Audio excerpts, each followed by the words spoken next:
Friends, నేడు ప్రపంచ దేశాల్లో అగ్రరాజ్యంగా ఉండి ప్రపంచ దేశాలని శాసిస్తుంది అమెరికా.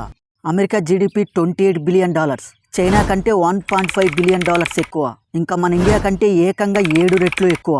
అందుకని ప్రపంచ దేశంలోనే అగ్రదేశంగా అమెరికా నేటికి కొనసాగుతూ ప్రపంచాన్ని శాసిస్తుంది. అయితే అగ్రరాజ్యాలు వాటికి డబ్బుంటేనే అవి అగ్రరాజ్యాలు అనిపించుకోవు. వాటికి కొన్ని పవర్స్ ఉంటాయి. అసలు అమెరికా అగ్రరాజ్యంగా ఏర్పడడానికి మొదటగా పునాదులు పడింది రెండవ ప్రపంచ యుద్ధంతోనే. రెండవ ప్రపంచ యుద్ధంలో అమెరికాకి 2 అతిపెద్ద ప్రయోజనాలు లభించాయి. ఒకటి, అప్పటి వరకు పెద్దగా ఆర్థిక ప్రభావం లేని అమెరికా ప్రపంచంలోనే అతిపెద్ద ఆర్థిక వ్యవస్థగా ఏర్పడడానికి పునాదులు పడ్డాయి. రెండవది, రెండవ ప్రపంచ యుద్ధంలో అమెరికా ఉపయోగించిన అణుబాంబుల శక్తితో ప్రపంచ దేశాలన్నీ అమెరికా వైపు చూసేలాగా ప్రపంచంలోనే అతిపెద్ద అణుశక్తిగా ఆవిర్భవించింది. సో ఇలా రెండవ ప్రపంచ యుద్ధంతో ప్రపంచంలోనే అగ్రదేశంగా ఎదిగింది అమెరికా. అయితే ఆ ప్రపంచ యుద్ధం తర్వాత కూడా అమెరికా ఎప్పటికీ ప్రపంచంలోనే అగ్రదేశంగా ఉండేలాగా తర్వాత అమెరికాని పరిపాలిస్తూ వచ్చిన నాయకులు అమెరికా ఎప్పటికీ ప్రపంచంలోనే అగ్రదేశంగా కొనసాగేలాగా చూసుకున్నారు. దీంతో అప్పటి నుండి ఇప్పటి వరకు అమెరికా ప్రపంచంలోనే అగ్రదేశంగా కొనసాగుతూనే వస్తుంది. సో అమెరికా నుండి మన భారతదేశం ఏమి నేర్చుకోవాలి? ఎందుకంటే దాదాపు 250 సంవత్సరాల క్రితం అమెరికా కూడా మనలాగానే ఉండేది, కానీ నేడు ప్రపంచంలోనే అగ్రదేశంగా ఎదిగింది. సో అమెరికాని చూసి మనం ఏమి నేర్చుకోవాలి? ఎందుకు భారత్ అగ్రరాజ్యంగా ఎదగలేకపోతుంది? అలానే అమెరికా అగ్రరాజ్యంగా నేటికి కొనసాగుతూ ఉండడానికి అసలు కారణాలేమిటి అనే విషయాన్ని వీడియోలో ఫుల్ డీటెయిల్డ్గా పాయింట్ టు పాయింట్ క్లియర్ అనాలిసిస్తో తెలుసుకుంటూ వద్దాం. ఫ్రెండ్స్, ఈ వీడియో లాస్ట్ వరకు వెళ్ళే కొద్దీ చాలా ఇంట్రెస్టింగ్గా ఉండబోతుంది. కాబట్టి ఈ వీడియోని ఎక్కడ స్కిప్ చేయకుండా లాస్ట్ వరకు చూసి ఈ వీడియోని ఒక లైక్ చేయండి చాలు. ముందుగా మనం అమెరికా ఎందుకు అగ్రరాజ్యం, అమెరికా అగ్రరాజ్యంగా కొనసాగడానికి అసలు కారణాలు ఏమిటి అనే విషయాల్ని మనం ముందుగా తెలుసుకోవాలి. అవి తెలుసుకోవాలి అంటే అసలు అగ్రరాజ్యం అంటే అర్థం ఏమిటో మనం ముందుగా తెలుసుకోవాలి. అగ్రరాజ్యం అంటే ప్రపంచ దేశాల్లో డబ్బున్న దేశం, అలానే ప్రపంచాన్ని శాసించే దేశం. ప్రపంచంలో ఏ దేశమైనా అగ్రరాజ్యం ముందు తల వంచాల్సిందే. అయితే అమెరికా అగ్రరాజ్యంగా ఎదగడానికి అసలు కారణాలు ఏమిటి, అసలు ఎలా ఎదిగింది, నేటికి అమెరికా అగ్రరాజ్యంగా ఎలా కొనసాగుతుంది అనే విషయాల్ని ఇప్పుడు డీప్ రీసెర్చ్తో తెలుసుకుంటూ వద్దాం. రీజన్ నెంబర్ 1, నేడు అమెరికా ఎలా ఉంది? మీరు అమెరికా గురించి మాట్లాడినప్పుడల్లా మీ కళ్ళ ముందు కనిపించేవి అమెరికాలో పెద్ద పెద్ద భవనాలు, హాలీవుడ్ తరహాలో మెరుస్తున్న ప్రపంచం, సిలికాన్ వ్యాలీ యొక్క టెక్నాలజీ, 2000 కంటే ఎక్కువ టెక్ కంపెనీలు, యాపిల్, గూగుల్, మెటా వంటి బ్రాండుల కంపెనీలు కూడా అమెరికాలోనే ఉన్నాయి. ఇవి మనందరికీ తెలుసు. ఇన్ని ఉన్నాయి కాబట్టి ఆ దేశం ప్రపంచంలోనే అగ్రరాజ్యం అయింది అని మీరు అనుకుంటూ ఉండవచ్చు, కానీ అది తప్పు. అలా అయితే చైనాలో కూడా గొప్ప గొప్ప మ్యానుఫ్యాక్చరింగ్ కంపెనీలు ఉన్నాయిగా, మరి చైనా ఎందుకు ప్రపంచంలోనే అగ్రరాజ్యం అవ్వలేకపోతుంది? అయితే ఇక్కడ నేను చెప్పే పాయింట్ ఏమిటంటే, కేవలం ఆ దేశంలో పెద్ద పెద్ద భవనాలు, పెద్ద పెద్ద కంపెనీలు ఉంటేనే ఆ దేశం అగ్రరాజ్యం అవ్వదు. ఏ దేశమైన అగ్రరాజ్యం అవ్వాలి అంటే దానికి కొన్ని ప్రపంచాన్ని శాసించే పవర్స్ ఉండాలి. అవి అమెరికాకి ఉన్నాయి. వాటిల్లో అతి ముఖ్యమైనది ఆ దేశం యొక్క కరెన్సీ, అంటే అమెరికన్ డాలర్. అమెరికా ప్రపంచంలోనే అగ్రరాజ్యంగా ఎదగడానికి కారణం అమెరికా యొక్క డాలరే. ఇది మీకు వినటానికి కొంచెం నమ్మకం కాకపోవచ్చు, కానీ అమెరికాని ప్రపంచంలోనే అగ్రరాజ్యంగా నేటికి నిలబెడుతూ వస్తుంది మాత్రం అమెరికన్ డాలరే అని చెప్పుకోవాలి. ఇంకా రెండవది అమెరికా యొక్క జీడిపి. ప్రపంచ దేశాల జీడిపి మొత్తం కలిపితే 4వ వంతు జీడిపి అమెరికాకే వస్తుంది. ఇంకా అమెరికా యొక్క స్టాక్ మార్కెట్ ప్రపంచ స్టాక్ మార్కెట్లో ఏకంగా 50% కంటే ఎక్కువ క్యాపిటలైజేషన్ కలిగి ఉంది. దీనికి కారణం అమెరికా బిజినెస్ రంగంలో కూడా బాగానే ఉండటమే. ఆ డేటాని ఒకసారి ఇప్పుడు గమనిద్దాం. అమెరికా యొక్క వ్యాపార ఆదాయం $1 ట్రిలియన్ ఉంది. దీనికి కారణం అమెరికా సరుకుల్ని ఇంపోర్ట్ చేసుకోవడం కన్నా ఎక్స్పోర్టే ఎక్కువగా చేస్తుంది. అంటే అమెరికాలో తయారైన వస్తువుల్ని ప్రపంచ దేశాలు ఎక్కువగా వాడుతున్నాయి. అయితే అమెరికాలో అంతా బాగానే ఉందని దీని అర్థం కాదు. అమెరికాలో చాలా లోపాలు కూడా ఉన్నాయి. అమెరికా దేశంలో 1/3 వంతు డబ్బు ఆ దేశంలో నివసిస్తున్న కేవలం 1% ప్రజల చేతుల్లోనే ఉంది. అమెరికా దేశ జనాభాలో 11% మంది నేటికి దారిద్ర్య రేఖకు దిగువన జీవిస్తున్నారు. ఇంకా అక్కడ ఉన్న విద్యార్థుల్లో 45% విద్యార్థులు అక్కడ ఎడ్యుకేషన్ కాస్ట్ను భరించలేకపోతున్నారు. ఎందుకంటే అమెరికాలో ఎడ్యుకేషన్ కాస్ట్ చాలా ఎక్కువగా ఉంటుంది. అందుకని అమెరికాలో చదువుతున్న విద్యార్థుల్లో 70% విద్యార్థులు ఎటువంటి స్కాలర్షిప్ లేకుండా అక్కడ చదువును పూర్తి చేయలేకపోతున్నారు. అంతేకాదు, ఇక్కడ మీరు ఆశ్చర్యపోయే ఒక విషయం ఏమిటంటే అమెరికా యొక్క జీడిపి $28 ట్రిలియన్ ఉంది. అయితే అమెరికాకు ఉన్న అప్పు మాత్రం $34 ట్రిలియన్ ఉంది. అంటే అమెరికా దేశానికి ఉన్న అప్పు ఆ దేశ జీడిపి కంటే ఎక్కువగానే ఉంది. అయితే ఒకవైపు అమెరికా ప్రపంచంలోనే అత్యంత ధనిక దేశం అని చెబుతున్నాం, మరోవైపు అమెరికాకి ఇంత పెద్ద అప్పు ఉంది. ఇది ఎలా సాధ్యం? మీకు చాలా అప్పు ఉంటే మీరు ఎలా ధనవంతులు అవుతారు? అలానే అమెరికాకి జీడిపిని మించిపోయిన ఆ దేశానికి అప్పు ఉంటే ఆ దేశం ప్రపంచ దేశాల్లో ఇప్పటికీ అగ్రదేశంగా ఎలా నిలబడి ఉంది? అని మీలో చాలామందికి ఇప్పుడు డౌట్ వచ్చే ఉంటుంది. దానికి సమాధానం ప్రపంచంలో ఏ దేశానికి లేని సదుపాయం అమెరికాకి ఉంది. అదే అపరిమిత డబ్బును ముద్రించే సదుపాయం. రెండవది అమెరికా యొక్క డాలర్. ప్రపంచ దేశాలన్నీ అమెరికా యొక్క డాలర్ని గ్లోబల్ కరెన్సీగా ఉపయోగించుకుంటూ అమెరికా డాలర్ అనేది ప్రపంచంలోనే ఒక బంగారంలాగా ఉపయోగించడం. మీకు ఇంకా క్లియర్గా అర్థమయ్యేలాగా చెబుతాను. ప్రపంచ దేశాలన్నీ తమ దేశాలకి వస్తువులను కానీ సరుకులను కానీ ఇంపోర్టు ఎక్స్పోర్ట్ చేసుకుంటూ ఉంటాయి. అలా ఇంపోర్టు ఎక్స్పోర్ట్ చేసుకునేటప్పుడు ఒక దేశం మరో దేశానికి మనీ లావాదేవీలని జరపాల్సి ఉంటుంది.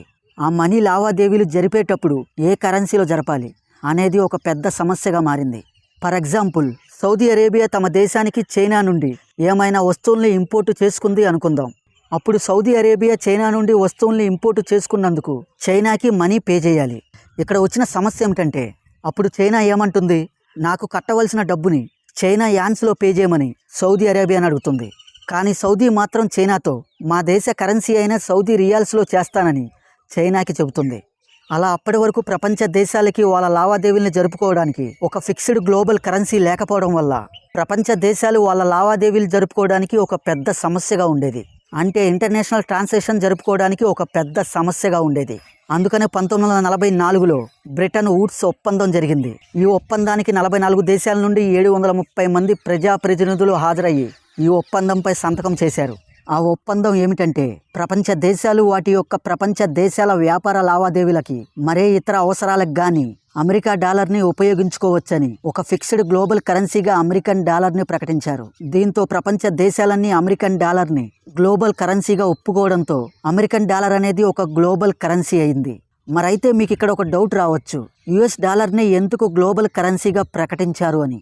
ప్రపంచంలో డెవలప్ అయిన దేశాలు చాలానే ఉన్నాయి కదా, మరి వాటి యొక్క కరెన్సీని గ్లోబల్ కరెన్సీగా ఎందుకు అంగీకరించకుండా అమెరికా యొక్క యుఎస్ డాలర్నే గ్లోబల్ కరెన్సీగా ప్రకటించారు అని మీకు డౌట్ వచ్చే ఉండవచ్చు. అమెరికన్ డాలర్ని ఎందుకు గ్లోబల్ కరెన్సీగా చూస్తారు అనేది ఈ వీడియో లాస్ట్ వరకు వెళ్ళే కొద్దీ మీకు క్లియర్గా అర్థమవుతుంది. సో దీన్ని బట్టి డాలర్ అనేది బంగారంతో సమానమే కదా. ఎందుకంటే మన దగ్గర బంగారం ఉంటే ఆ బంగారాన్ని ఏ దేశంలో అయినా అమ్ముకోవచ్చు, అది ఏ దేశంలో అయినా చెల్లుబాటు అవుతుంది. సో అమెరికా యొక్క డాలర్ని కూడా ఏ దేశంలో అయినా ఉపయోగించుకోవచ్చు. అలా ప్రపంచంలో అన్ని దేశాలన్నీ వాళ్ళ యొక్క దేశం అభివృద్ధి కోసం యుఎస్ డాలర్ కరెన్సీలో వాళ్ళ దేశాల్లో మనీ ట్రాన్స్ఫర్ చేసుకోవడం అనుమతించాయి. ఇలా ప్రపంచ దేశాలు రెండవ ప్రపంచ యుద్ధానంతరం అభివృద్ధి కోసం యుఎస్ కరెన్సీపై ఆధారపడి ఉన్నాయి.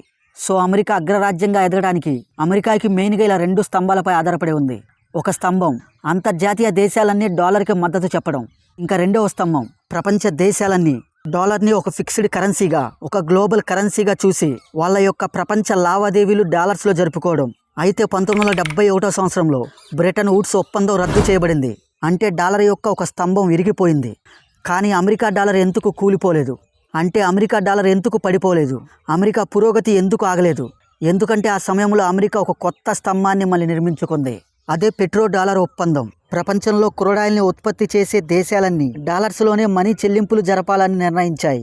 దీనినే పెట్రో డాలర్ ఒప్పందం అంటారు. అమెరికా చాలా తెలివైనది.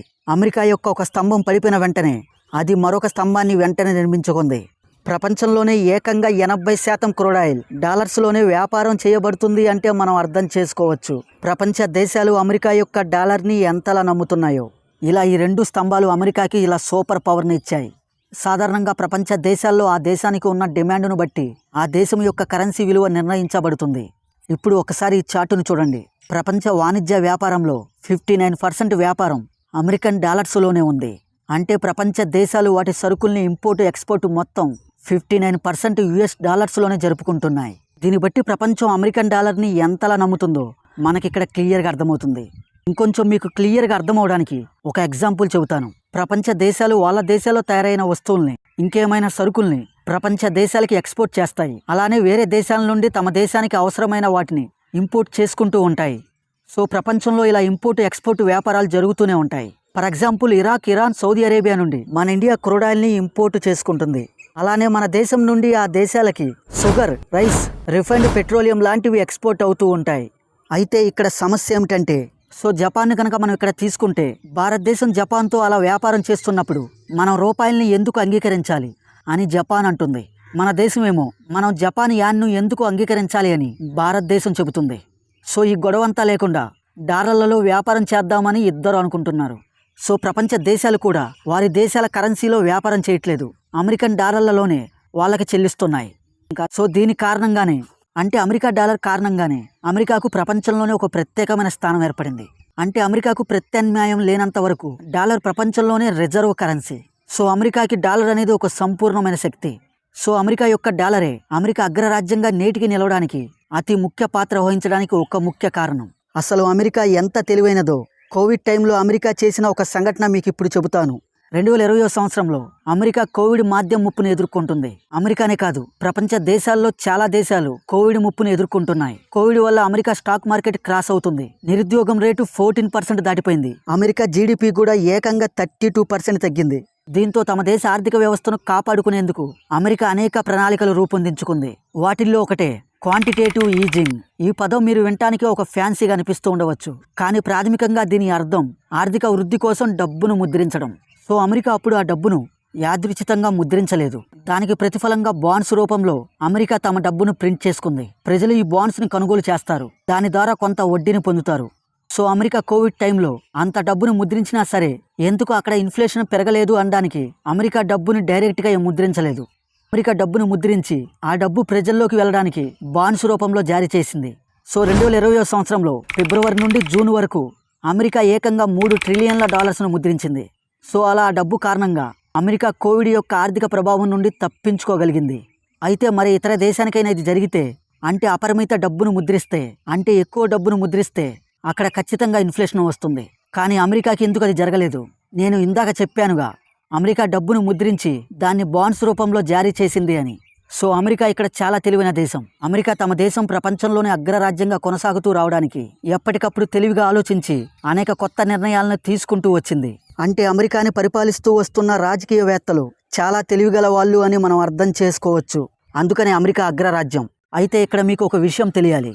ఏ దేశమైనా అలా అప్పుల్లో ఉన్నప్పుడు ఆ దేశం ఎక్కువ డబ్బును ప్రింట్ చేసుకొని అప్పు తీర్చుకోవచ్చు కదా అని మీకు డౌట్ రావచ్చు. అయితే ఏ దేశమైనా అలా అపరిమిత డబ్బును, అంటే అలా అన్లిమిటెడ్ కరెన్సీని ముద్రించుకుంటే ఆ దేశంలో ఇన్ఫ్లేషన్ భారీగా పెరిగిపోతుంది. అంటే ఆ దేశంలో డబ్బుకు డిమాండ్ తగ్గి అక్కడ నిత్యావసర వస్తువుల ధరలకి విపరీతంగా డిమాండ్ పెరుగుతుంది.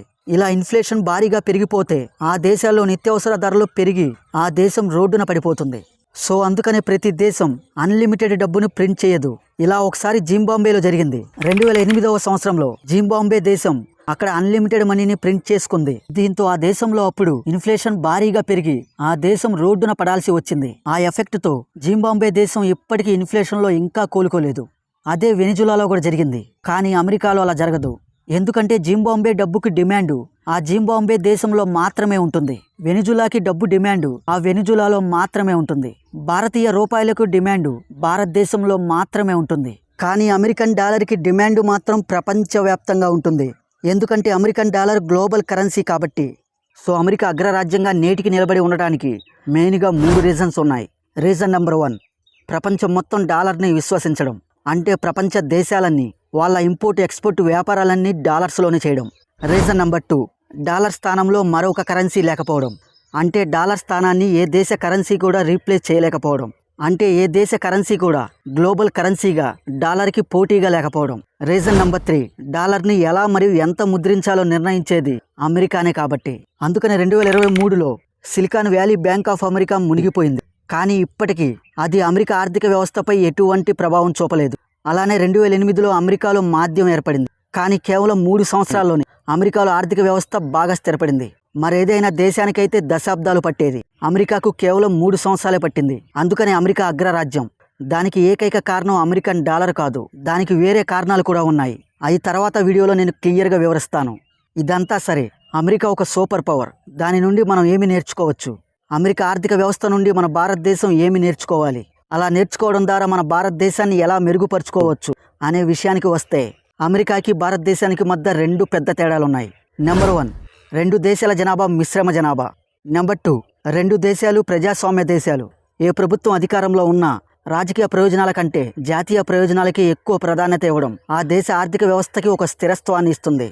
మీకు క్లియర్గా అర్థమవ్వాలంటే, అమెరికాలో ఏ ప్రభుత్వం అధికారంలోకి వచ్చినా ఆ దేశ అభివృద్ధి కోసం ఒక స్థిరత్వాన్ని ఫాలో అయ్యారు. కానీ భారతదేశంలో అలా కాదు. భారతదేశంలో ఏ ప్రభుత్వం అధికారంలోకి వచ్చినా ఆ ప్రభుత్వాలు ఒక స్థిరత్వాన్ని ఫాలో అవ్వలేదు. మీకు క్లియర్గా అర్థమవడానికి 2014లో చంద్రబాబు గారు ఏపీకి సీఎం అయిన తర్వాత అమరావతి నగరం భారత్కి సింగపూర్గా మారుతుందని ఎక్కడికక్కడ వివరించారు. అయితే ఆ తర్వాత 2019లో రాష్ట్ర ప్రభుత్వం మారింది. రాజధానిగా అమరావతిని తీసేసి విశాఖపట్నంగా ప్రకటించారు. అమరావతిలో ఆ నగరం మొత్తం ఎటువంటి శిథిలాల వలె మారిపోయింది. సో ఇలాంటి రాజకీయ తగాదాల కారణంగా ప్రాజెక్టుల్లో అంతర్జాతీయ పెట్టుబడులు చాలా వచ్చేవి కావు. సో ఇక్కడ సమస్య ఏమిటంటే ప్రభుత్వాలు మారడం కాదు, గత ప్రభుత్వాల నిర్ణయాలని ఎలాంటి లాజిక్ లేకుండా వాటిని తిప్పికొట్టడంలో కొత్త ప్రభుత్వాలు తన శక్తిని వృధా చేయడమే ఆ రాష్ట్రం కానీ ఆ దేశం కానీ డెవలప్ అవ్వకపోవడానికి ఇక్కడ అతిపెద్ద సమస్య. మీకు అర్థమైందని అనుకుంటున్నాను. అలాంటి దేశంలో మన డబ్బును ఎందుకు పెట్టుబడి పెట్టాలి అని పెట్టుబడిదారులు అనుకుంటున్నారు. ఆ దేశం మాట విని రూపాయల్లో ఎందుకు వ్యాపారం ప్రారంభించాలి, ఆ దేశ కంపెనీల్లో ఎందుకు పెట్టుబడి పెట్టాలి, గ్లోబల్ కరెన్సీ అయిన అమెరికా డాలర్లలో వ్యాపారం చేద్దాం. సో అమెరికా ఒక సూపర్ పవర్. పెద్ద పెద్ద వాగ్దానాల వల్ల కాదు, ఆ హామీలను నెరవేర్చడం ద్వారా విశ్వాసం పెరుగుతుందని మన నాయకులు అర్థం చేసుకోవాలి. ప్రస్తుతం రష్యాతో మన భారతదేశం $65 బిలియన్ల వాణిజ్య వ్యాపారం చేస్తుంది. అందులో కేవలం $4 బిలియన్ల విలువైన వస్తువుల్ని మన భారతదేశం రష్యాకి విక్రయిస్తుంది. అంటే రష్యా $61 బిలియన్ల విలువైన వస్తువుల్ని రష్యా మనకి విక్రయిస్తుంది. సో దీన్ని బట్టి మనకు అర్థమైంది ఏమిటి, డాలర్ లాగా మన ఇండియా రూపాయిని కూడా ప్రపంచ దేశాల వ్యాపార లావాదేవీల్లో ఇండియన్ రూపీలో వ్యాపారం చేసేలాగా చేయాలి. రూపాయికి డాలర్ లాగా ప్రపంచంలో ఒక బ్రాండ్ క్రియేట్ అవ్వాలి. అంటే మన రూపాయిని గ్లోబల్ కరెన్సీ చేయాలి. అంటే ముందు మన దేశం మీద ప్రపంచ దేశాలకి ఒక బలమైన నమ్మకం ఏర్పడాలి. అలా ప్రపంచ దేశాలకి మన దేశం మీద నమ్మకం ఏర్పడాలి అంటే మన దేశంలో రాజకీయ వ్యవస్థ సరిగ్గా ఉండాలి. ప్రపంచ దేశాలు డాలర్ని అంతలా విశ్వసించడానికి కారణం ప్రపంచ దేశాలకి అమెరికా మీద ఉన్న నమ్మకం. ఆ నమ్మకాన్ని నిలబెడుతుంది. అమెరికాలో ఏ ప్రభుత్వం అధికారంలోకి వచ్చినా ఆ ప్రభుత్వాలు ఒక స్థిరత్వాన్ని ఫాలో అవుతూ వస్తున్నాయి. అంటే అమెరికాలో ఏ ప్రభుత్వం అధికారంలోకి వచ్చినా ఆ ప్రభుత్వం అంతకుముందు పాలించిన ప్రభుత్వాలు తెచ్చిన స్కీమ్స్ని కానీ లేదా అమెరికాని డెవలప్ చేయడానికి వాళ్ళు అప్పుడు తీసుకున్న నిర్ణయాలని కంటిన్యూ చేస్తూనే వస్తున్నారు. కానీ మన ఇండియాలో అలా కాదు. ఇండియాలో రాజకీయ వ్యవస్థ చాలా డిఫరెంట్గా ఉంది. ఇక్కడ ఏ ప్రభుత్వం అధికారంలోకి వచ్చినా ఆ ప్రభుత్వం అధికారంలోకి వచ్చిన వెంటనే అదివరకు ప్రభుత్వం తీసుకువచ్చిన స్కీమ్స్ని తీసివేయడం, వాటిని డిస్కంటిన్యూ చేయడం, ప్రీవియస్ గవర్నమెంట్ తీసుకున్న నిర్ణయాలని కొట్టిపడేసి కొత్త రూల్స్ని తీసుకురావడం లాంటివి చేస్తున్నాయి. దీనివల్ల జరిగే పరిణామాలు ఏమిటంటే అదివరకు ప్రభుత్వం అధికారంలో ఉన్నప్పుడు ఆ ప్రభుత్వాలతో కాంట్రాక్ట్ కుదుర్చుకున్న కంపెనీలకు కానీ వ్యాపార సంస్థలు కానీ తీవ్రంగా నష్టపోవాల్సి వస్తుంది. అందుకని ప్రపంచ దేశాలు అమెరికాని నమ్ముతున్నాయి. అమెరికా యొక్క డాలర్ని గ్లోబల్ కరెన్సీగా చేసి అమెరికన్ డాలర్స్లో వ్యాపారం చేస్తున్నాయి. ఎందుకంటే అమెరికాలో రాజకీయ వ్యవస్థ స్థిరంగా ఉంటుంది. అమెరికాలో ఎన్ని ప్రభుత్వాలు మారినా అదివరకు ప్రభుత్వాలు తీసుకున్న నిర్ణయాలను తర్వాత వచ్చిన ప్రభుత్వాలు కంటిన్యూ చేస్తూనే ఉంటాయి. సో అందుకని అమెరికన్ డాలర్ గ్లోబల్ కరెన్సీ. అందుకని ప్రపంచ దేశాలకు అమెరికా మీద అంత విశ్వాసం ఏర్పడి వాళ్ళు డాలర్స్లో వ్యాపారం చేస్తుంది. సో ఫైనల్గా నేను ఇచ్చే కన్క్లూజన్ ఏమిటంటే ఇండియన్ రూపాయి కూడా గ్లోబల్ కరెన్సీగా మారాలి అంటే ప్రపంచ దేశాలు వాళ్ళ ఇంపోర్ట్ ఎక్స్పోర్ట్ వ్యాపారాలు రూపీస్లో చేయడానికి సేఫ్ అని మన ఇండియాని ప్రపంచ దేశాలు నమ్మాలి. అలా నమ్మాలి అంటే ఇండియాలో రాజకీయ వ్యవస్థ స్థిరంగా ఉండాలి. అంటే ఎటువంటి పక్షవాత రాజకీయాలు ఇండియాలో ఉండకూడదు. ఏ ప్రభుత్వం అధికారంలోకి వచ్చినా అదివరకు ప్రభుత్వం తీసుకున్న నిర్ణయాలని గౌరవించాలి. అప్పుడే మనం నమ్మకమైన వాణిజ్య భాగస్వామిగా మారాలి. మన మీద మనకి నమ్మకం ఉండాలి. సామర్థ్యాలు మనం పార్టీ రాజకీయాలు వదిలి జాతీయ సమస్యల గురించి ఆలోచించాలి. సో ఆర్థిక వ్యవస్థ జాతీయ శక్తిగా మారినప్పుడు మాత్రమే ఇది సాధ్యమవుతుంది. అప్పుడే ప్రపంచ దేశాలు మన దేశాన్ని నమ్మి గ్లోబల్గా ఇండియన్ రూపీస్లో వ్యాపారం చేయడానికి ఇష్టపడతాయి. అప్పుడే ఇండియన్ రూపీ గ్లోబల్ కరెన్సీగా మారుతుంది.